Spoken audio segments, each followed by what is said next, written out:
The dire mix of war and climate change has aggravated Yemen's water woes. The country was ranked among the world's most water-stressed regions, even before conflict broke out in 2015 between Iran-backed Houthi rebels and a Saudi-led coalition, supporting the ousted government. The worst affected are children who face mental and physical strain in the search for potable water. Salim Mohammed is one among those thousands. يخرج الوقت واحنا نخرج حتى بالليل منشان ندي قليل ماء للحمام نطوبر جنب الناس حتى على المشور بنقص نطوبر نتحمل تعب مرة حتى أنا ما قدرش دي بقى 20 يدي قايت وتوقعنا من الحمولة كل يوم. Every day at dawn, Salim leaves home to fetch water, trekking through his city in southwestern Yemen to join the queues at the nearest public dispenser. He and his 3 siblings walk at least a mile and wait, sometimes for hours, hoping to fill their jerry cans and make it back in time for school. Unfortunately, the teenagers' plight is a common narrative seen in Yemen's streets. الوقت الماء غالي والدفة ب 18,000 واحنا جالسين نازحين بدكاكين واحنا ايتام ومعاناش احدا عندنا.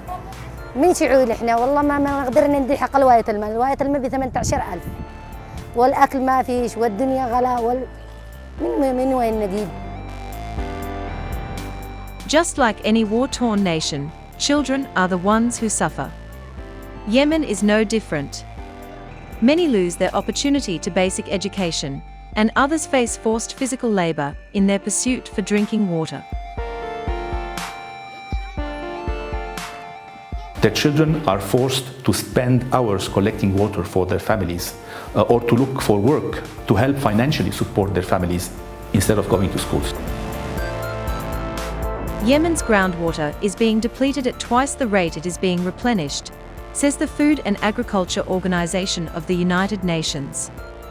It further states that Taiz, Yemen's 3rd biggest city, suffers from some of the worst shortages in a country where about 14.5 million people, nearly half of the population, do not have access to safe drinking water.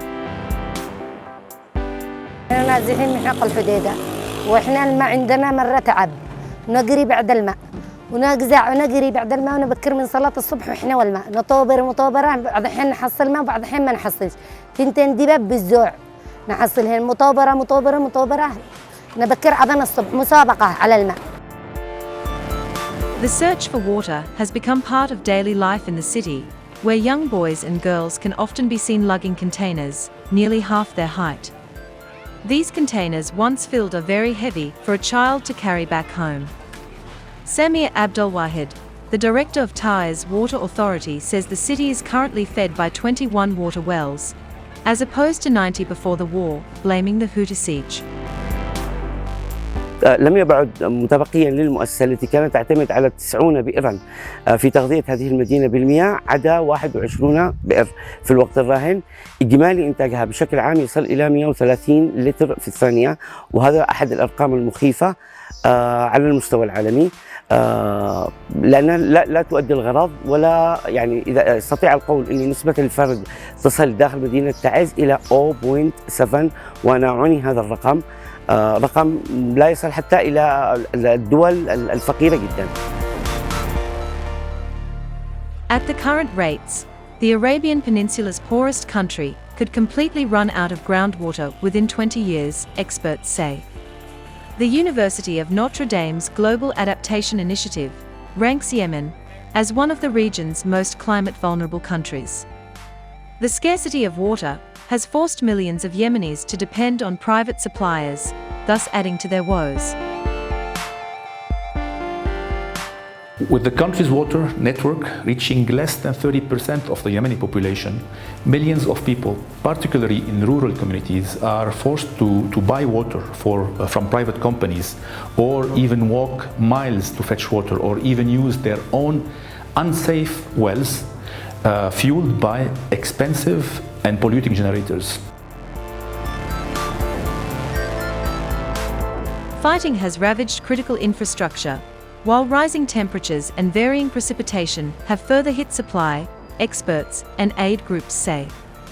Rising sea levels and flash floods make groundwater salty and introduce pollution including sewage, says researchers working with a Yemeni environmental consultancy. Even if Yemen's conflict is resolved, water shortages will persist. Will the children see a brighter, healthier, and secure future?